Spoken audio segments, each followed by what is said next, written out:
Hello friend, नमस्कार। स्वागत है आपका हमारे यूट्यूब चैनल वैल्यू एकेडमी में। ये वीडियो हमारे PYQ सीरीज़ का भाग 2 है।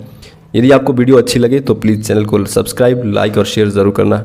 आइए आज का प्रश्न उत्तरी सीरीज़ शुरू करते हैं। आज का पहला प्रश्न है, क्या भूलूं क्या याद करूं मैं, लेखक अपने पिता के किस प्रकार के गीता वाचन का उल्लेख किया है। एक बार प्रश्न को फिर से पढ़ लेते हैं। क्या भूलूं क्या याद करूं मैं, लेखक ने अपने पिता के किस प्रकार के गीता वाचन का उल्लेख किया है। ऑप्शन हमारे पास है। ऑप्शन ए सस्वर वाचन, ऑप्शन बी गुणगान कर, ऑप्शन सी मौन रहकर और ऑप्शन डी ऊंचे स्वर में। तो इसका सही आंसर है ऑप्शन सी मौन रहकर। क्या भूलूं क्या याद करूं आत्मकथा हरिवंश राय बच्चन की आत्मकथा है। इन्होंने हरिवंश राय बच्चन की आत्मकथा 4 भागों में विभाजित है। 4 भागों में इसे प्रकाशित किया गया है। पहला भाग इसका है क्या भूलूं क्या याद करूं, 1969 इसका प्रकाशन वर्ष है। और भाग 2 नीड़ का निर्माण फिर, और भाग 3 बसेरे से दूर, और भाग 4 10 द्वार से सोपान तक। तो आप इसे याद रख सकते हैं। हम नेक्स्ट क्वेश्चन चलते हैं। प्रश्न नंबर 14, टॉमस स्टन्स एलियट के अनुसार परंपरा है या परंपरा क्या है। प्रश्न यहाँ पे पूछ रहा है टॉमस स्टन्स एलियट के अनुसार परंपरा क्या है या परंपरा है। प्रश्न ऑप्शन ए संस्कृति का अंश नहीं है, परंपरा संस्कृति का अंश नहीं है या निर्जीव होती है परंपरा। ऑप्शन सी अनुपयोगी होती है। ऑप्शन डी जीवित संस्कृति का एक अंश है। इसका सही आंसर है ऑप्शन डी। इसका सही आंसर है ऑप्शन डी। नेक्स्ट हमारा प्रश्न है प्रश्न नंबर 15, चंद्रदेव से मेरी बातें हिंदी साहित्य की पहली कहानी थी जिसने अपने समय की राजनीति और अर्थशास्त्र को केंद्रीय कथ्य बनाया। यह कथन किसका है। ऑप्शन है Devishankar Awasthi, option B Madhuresh, option C Namvar Singh, option D Bhavdev Pandey. तो इसका सही आंसर है भवदेव पांडे। चंद्रदेव से मेरी बातें कहानी सर्वप्रथम सरस्वती पत्रिका में प्रकाशित हुई थी। इसका प्रकाशन वर्ष कब का है, 1904 का इसका प्रकाशन वर्ष है। और इसका आंसर है भवदेव पांडे। और ये कहानी चंद्रदेव से मेरी बातें राजेंद्र बाला घोष, जिन्हें हम बंग महिला के नाम से भी जानते हैं, द्वारा प्रकाशित की गई थी। नेक्स्ट हमारा प्रश्न है प्रश्न नंबर 16, निम्नलिखित में से कौन सा विद्वान अस्तित्ववाद का चिंतक नहीं है। ऑप्शन ए, एक बार प्रश्न ध्यान से पढ़िए। यहाँ पे बताया गया है कौन सा विद्वान अस्तित्ववाद का चिंतक नहीं है पूछा गया है। कई बार हम जब एग्ज़ाम देते हैं तो नहीं है और है में कंफ्यूज होके अपने उत्तर को गलत करके आते हैं। मैं भी इसमें कई बार अपने उत्तर गलत कर चुका हूँ, इसलिए मैं आपको इसे रिपीट करवा रहा हूँ। तो यहाँ पे पूछा गया है अस्तित्ववादी चिंतक नहीं है। Option A Albert Camus, option B Ezra Pound, option C Martin Heidegger, option D Sartre. तो इसका सही आंसर है option B Ezra Pound. Ezra Pound बिंबवाद के प्रवर्तक हैं। सो एजरा पाउंड अस्तित्ववाद के चिंतक नहीं है। एजरा पाउंड की एक प्रसिद्ध पुस्तक है, इसका नाम है ABC ऑफ रीडिंग। ये प्रश्न पूछा जाता है तो ABC ऑफ रीडिंग ग्रंथ एजरा पाउंड का प्रसिद्ध ग्रंथ है। अस्तित्ववाद के जो प्रवर्तक है वो है सोरेन किरकेगार्ड। कौन है, सोरेन किरकेगार्ड। प्रश्न नंबर 17, अंडरस्टैंडिंग पोएट्री पुस्तक के लेखक है। Option A Allen Tate, option B Tillyard, option C Cleanth Brooks, option D sir William Empson. प्रश्न नंबर 17 का सही आंसर है option C Cleanth Brooks understanding poetry के लेखक हैं। और क्लिंथ ब्रूक्स जो है ये विसंगति और विडंबना के प्रवर्तक भी माने जाते हैं। इनकी प्रमुख पुस्तक है अंडरस्टैंडिंग पोएट्री। इसके अलावा आप एलन टेट की पुस्तक देख सकते हैं, on the limits of poetry, 1948 इनकी पुस्तक है। एलन टेट की पुस्तक है on the limits of poetry, 1948। William Empson की पुस्तक है 7 टाइम ऑफ एम्बिग्यूटी। ये पुस्तक एग्जाम में हर बार पूछी जाती है, तो आप इनका विशेष ध्यान रखिए। प्रश्न नंबर 18, सुंदरता का आलोक स्रोत है फूट पड़ा मेरे मन में। जिससे नवजीवन का प्रभात फिर होगा आंगन में, जग के आंगन में सॉरी। सुंदरता का आलोक स्रोत है फूट पड़ा मेरे मन में, जिससे नवजीवन का प्रभात होगा फिर जग के आंगन में। उपयुक्त पंक्तियों की रचयिता है option A Jaishankar Prasad, option B Sumitra Nandan Pant, option C Suryakant Tripathi Nirala, option D Mahadevi Verma. तो इसका सही आंसर है option B Sumitra Nandan Pant. Option B Sumitra Nandan इसका सही आंसर है। नेक्स्ट हमारा प्रश्न है, लाला श्रीनिवास दास की रचनाएं हैं प्रहलाद चरित, रणधीर प्रेम मोहिनी, नंबर 3 नियम निर्घोष, नंबर 4 कीर्ति केतु। नीचे दिए विकल्पों में से सही का उत्तर चुनिए। ऑप्शन ए है ए और 1 और 2, ऑप्शन बी 2 और 3, ऑप्शन सी 3 और 4, ऑप्शन डी 1 और 4। लाला श्रीनिवास दास की रचनाएं कौन सी है? तो इसका सही आंसर है ऑप्शन ए 1 और 2 लाला श्रीनिवास दास की रचना है। ऑप्शन 1 और 2 प्रहलाद चरित और रणधीर प्रेम मोहिनी लाला श्रीनिवास दास की रचनाएं हैं। इसके अलावा लाला श्रीनिवास दास का परीक्षा गुरु उपन्यास एक बहुत चर्चित उपन्यास है। इसका प्रकाशन वर्ष 1982 है। परीक्षा गुरु एग्जाम में पूछा जाता है। परीक्षा गुरु उपन्यास 1982 इसका प्रकाशन वर्ष है। और आचार्य रामचंद्र शुक्ल ने इसे अंग्रेजी ढंग का पहला उपन्यास कहा परीक्षा गुरु को। प्रश्न नंबर 20, गीत फरोश कविता में भवानी प्रसाद मिश्र कहना चाहते हैं कि, गीत फरोश कविता भवानी प्रसाद मिश्र की है, उसमें भवानी प्रसाद मिश्र का क्या अभिप्राय है कविता में कहने का? तो ऑप्शन नंबर 1 है व्यावसायिकता के कारण आज का कवि अपने गीत बेचने के लिए मजबूर है। 2, आज का कवि ग्राहक की मर्जी के अनुसार गीत लिखने के लिए अभिशप्त है। ऑप्शन 3 कवि केवल खुशी के गीत लिखता है। 4, कवि शौक से गीत लिखता और बेचता है। और इसमें ऑप्शन यहाँ पे आपको शो नहीं हो रहे होंगे, तो इसमें इसका सही जो आंसर है वो ऑप्शन बी है ए और 2। गीत पुरुष कविता में भवानी प्रसाद मिश्र कहना चाहते हैं कि व्यावसायिकता के कारण आज का जो कवि है वो गीत बेचने के लिए मजबूर है, और गीत बेचने के लिए मजबूर है। आज का कवि ग्राहक की मर्जी के अनुसार गीत लिखने के लिए क्या है? अभिशप्त है। भवानी प्रसाद जो मिश्र है वो दूसरे शतक के कवि है। दूसरे शतक का प्रकाशन वर्ष है 1951। इनकी प्रसिद्ध जो रचनाएं हैं वो है परिवर्तन जिए, बुनी हुई रस्सी इनकी बहुत प्रसिद्ध ये काव्य संग्रह है, जिसके लिए इन्हें साहित्य अकादमी पुरस्कार भी दिया गया। इसका प्रकाशन वर्ष 1971 है। नेक्स्ट प्रश्न हमारा है प्रश्न नंबर 21, जिसमें कथन और कारण दिया हुआ है। प्रश्न नंबर 21 कथन और कारण का ये प्रश्न है। यहाँ पे कथन दिया गया है वीर कर्म से अलग वीरत्व का अस्तित्व नहीं है, और कारण दिया हुआ है क्योंकि वीरत्व की अभिव्यक्ति कठोर साधना में होती है। नीचे दिए विकल्पों में से सही का उत्तर चयन कीजिए। ऑप्शन ए हमारे पास है ए और आर दोनों सत्य है और आर ए की सही व्याख्या है। ऑप्शन बी ए और आर दोनों सत्य है लेकिन आर ए की सही व्याख्या नहीं है। ऑप्शन सी ए सत्य है आर असत्य है। ऑप्शन डी ए असत्य है और आर सत्य है। तो इसका सही आंसर है ऑप्शन ए और आर दोनों सत्य हैं और आर ए की सही व्याख्या है। प्रश्न नंबर 22, किसी वस्तु के प्रत्यक्ष ज्ञान या भावना से हमारा अपना, शायद यहाँ पे थोड़ा सा कट गए, हाँ ये अपनी है। किसी वस्तु का प्रत्यक्ष ज्ञान या भावना से हमारी अपनी सत्ता के क्रोध का जितना ही अधिक तिरोभाव और हमारे मन की उस वस्तु के रूप में जितनी ही पूर्ण परिणति होगी उतनी ही बड़ी हुई हमारी सौंदर्य की अनुभूति कही जाएगी। यह कथन किसका है? Option A Nagendra, option B Nalin Vilochan Sharma, option C Ramchandra Shukla, option D Balkrishna Bhatt.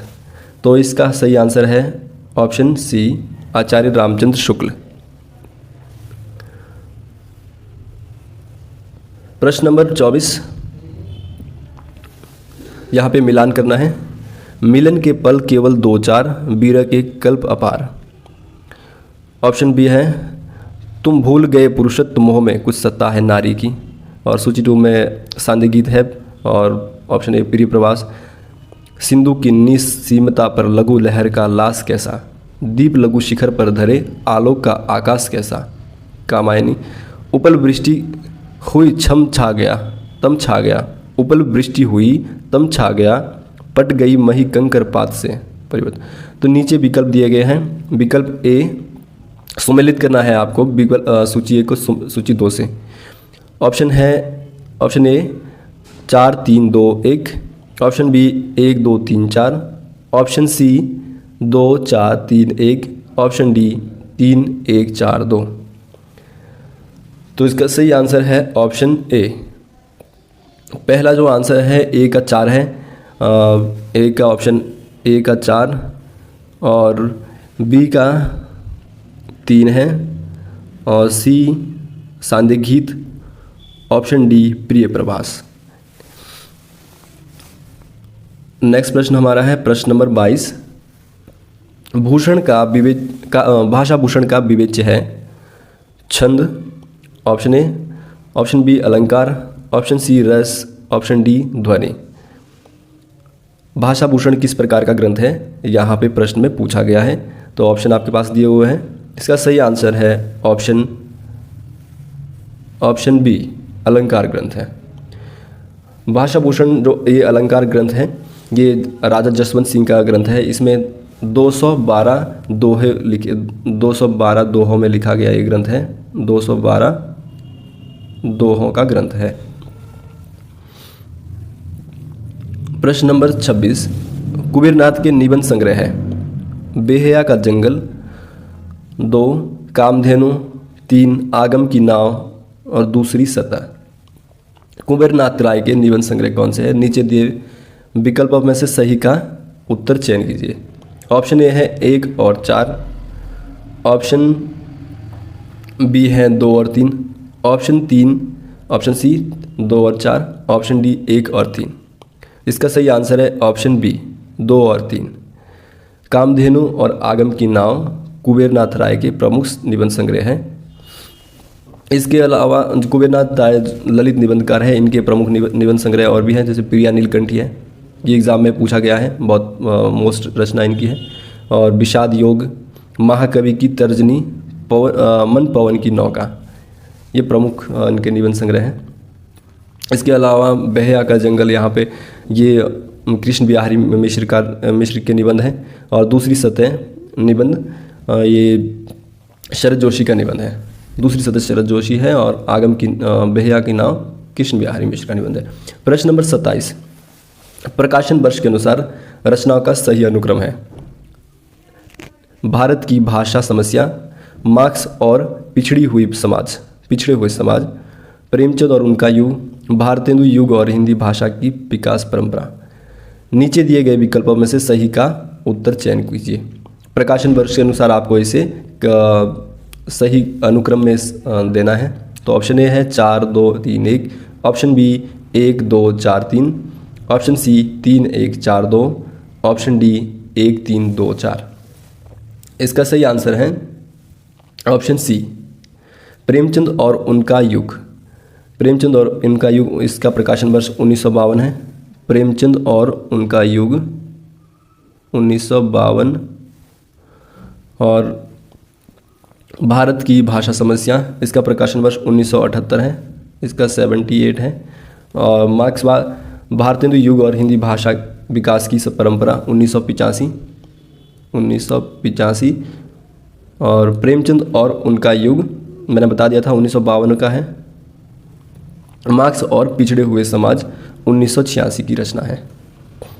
और ये चारों रचनाएं रामविलास शर्मा की हैं, जो कि मार्क्सवादी आलोचक के रूप में जाने जाते हैं। नीचे 2 कथन दिए गए हैं। अगेन असर्शन और रीज़न का यहाँ पे क्वेश्चन है। यहाँ पे कथन दिया गया, नाटक का उद्देश्य जनोपदेश है, क्योंकि नाटक में उपदेश के सिवा कोई और बात नहीं हो सकती। ऑप्शन हमारे पास दिए हुए हैं।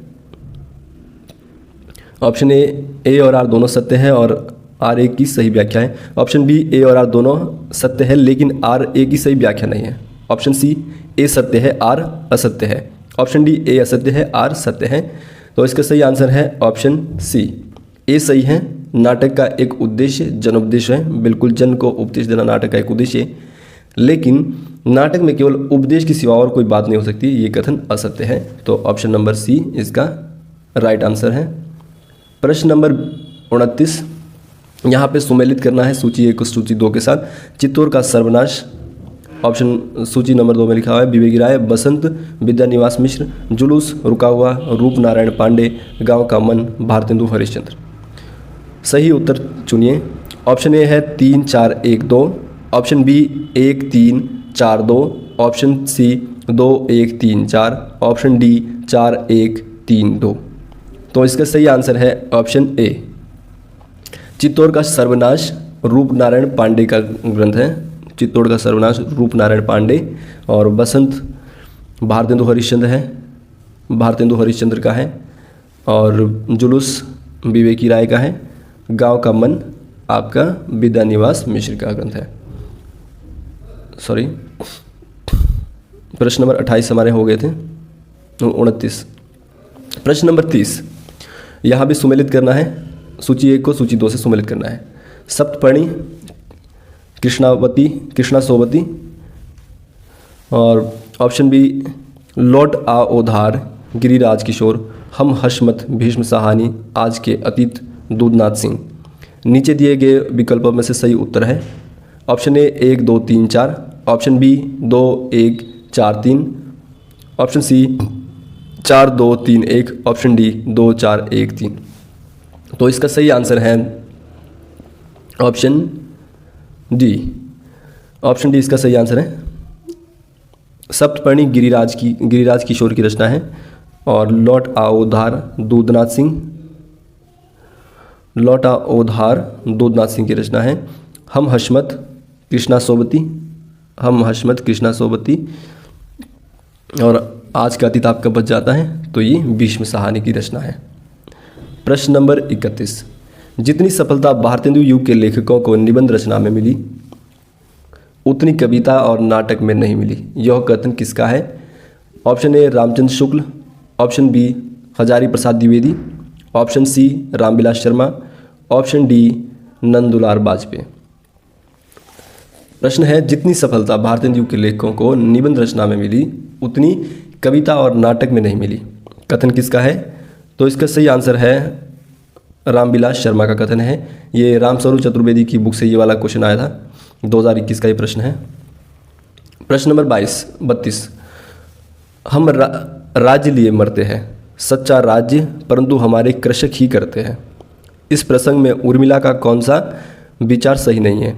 ऑप्शन ए है सामंती समाज की स्त्रियां मर्यादा के नाम पर घर की चार दीवारी में कैद होती हैं।